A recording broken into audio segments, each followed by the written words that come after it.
Bora se inscrever aí no meu canal? Quando olhamos para o mundo, a história da humanidade nos mostra a tendência do ser humano é exaltar-se a si mesmo, adquirir poder, dominar e ser senhor de tudo, ter honra e glória. Aliás, este foi o grande mal do próprio diabo, querer exaltar-se e ser igual a Deus. Este também foi o mal de Adão e Eva, querendo ser iguais a Deus. Este mal domina o mundo em toda a sua história.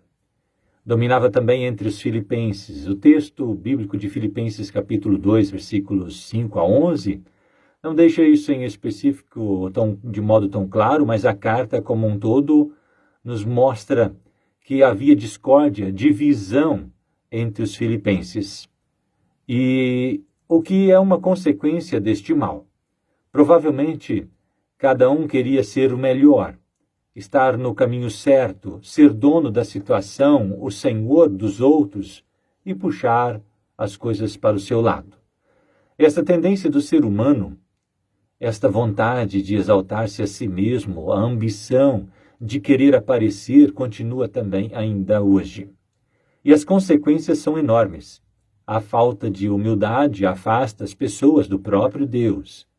Aí na sociedade, na igreja, causa divisões, discórdias e desentendimentos, tudo por falta de humildade, falta de rebaixar-se ou de dar o braço a torcer.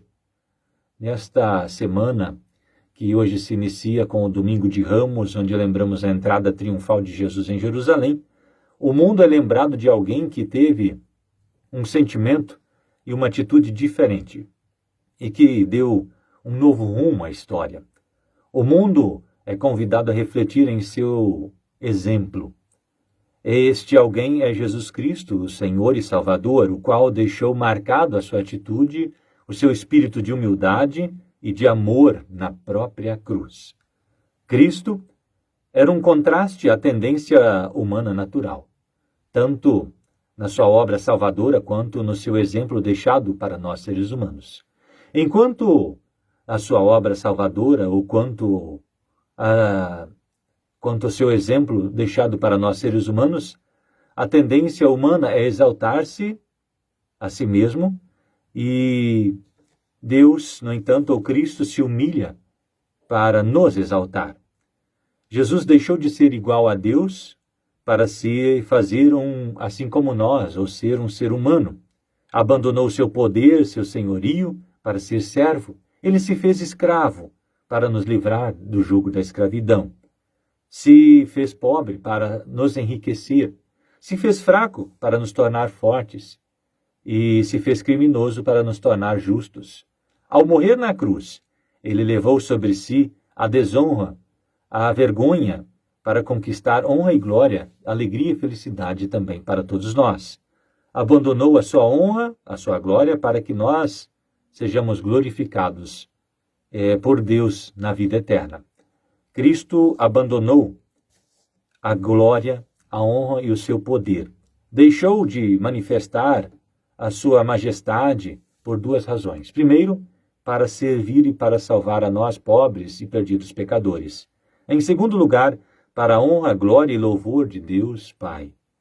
Como diz Paulo, que Cristo, mesmo sendo Deus, não usou desse seu direito para o benefício próprio, antes abandonou tudo por amor a nós, para a glória de Deus o Pai. A humilhação de Cristo fez com que o ser humano fosse novamente unido com Deus, os seres humanos também unidos entre si. Por isso o apóstolo Paulo aponta para Cristo como exemplo de vida e incentiva também aos filipenses a terem o mesmo pensamento que Cristo teve.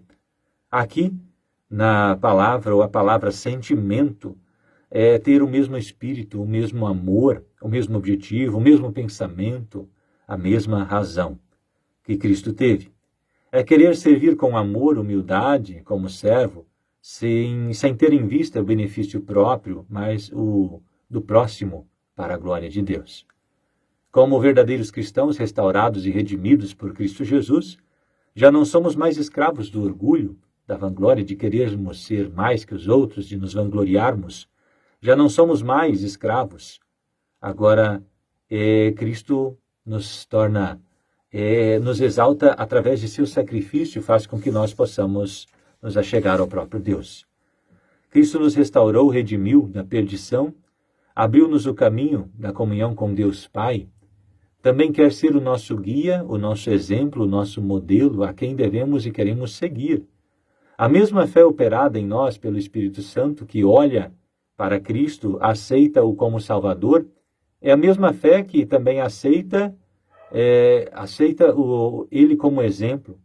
O Espírito Santo não só aplica o amor de Deus a nós, mas também faz com que o nosso coração seja dominado pelo amor de Cristo.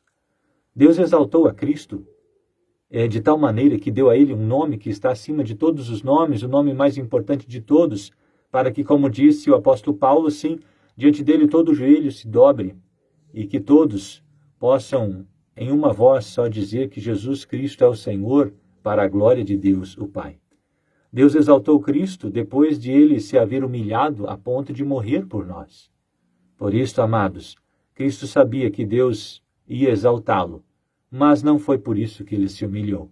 Ele não se humilhou para ser exaltado, para ser recompensado, mas sim para servir a humanidade, libertá-la da escravidão, salvá-la da escravidão e da perdição, e de forma especial para a honra e glória de Deus Pai. Esta também é a razão e objetivo do cristão verdadeiro. Aquele que foi redimido, restaurado por Cristo, aquele que olha para Cristo como seu Salvador, é querer servir ao próximo com humildade, viver e fazer tudo para seu louvor, honra e glória de Deus. Deus também exaltará a nós juntamente com Cristo e nos recompensará por tudo. Este nunca poderá ser o objetivo e a razão de nosso servir, do nosso trabalho. É certo, necessário e conveniente que, como cristãos, sigamos o exemplo de Cristo e vivamos uma vida com os mesmos sentimentos de Cristo, pois exaltar-se a si mesmo apenas destrói, traz males, traz sofrimento, divisão, discórdia, inveja, egoísmo ao nosso redor. Enquanto humilhar-se constrói, traz amor, união, paz e doa-se em favor do próximo. A humilhação de Cristo na cruz é ao mesmo tempo vergonha e loucura para um mundo orgulhoso, egoísta e que se acha todo-poderoso. Mas é o meio pelo qual Deus usa para salvar aquele que crê em Cristo e glorifica o Pai, que está no céu. Por isso cabe a nós seguirmos o exemplo de Cristo e viver esta humildade, envergonhando-nos do nosso orgulho. Não somos nada sozinhos e dependemos totalmente de Cristo. Que Deus Espírito Santo possa nos dar, assim, o mesmo sentimento que Cristo teve de morrer na cruz por nós, para que o mundo veja, através de nós, a obra salvadora de Cristo e que Deus, o Pai, desta forma seja glorificado. Amém.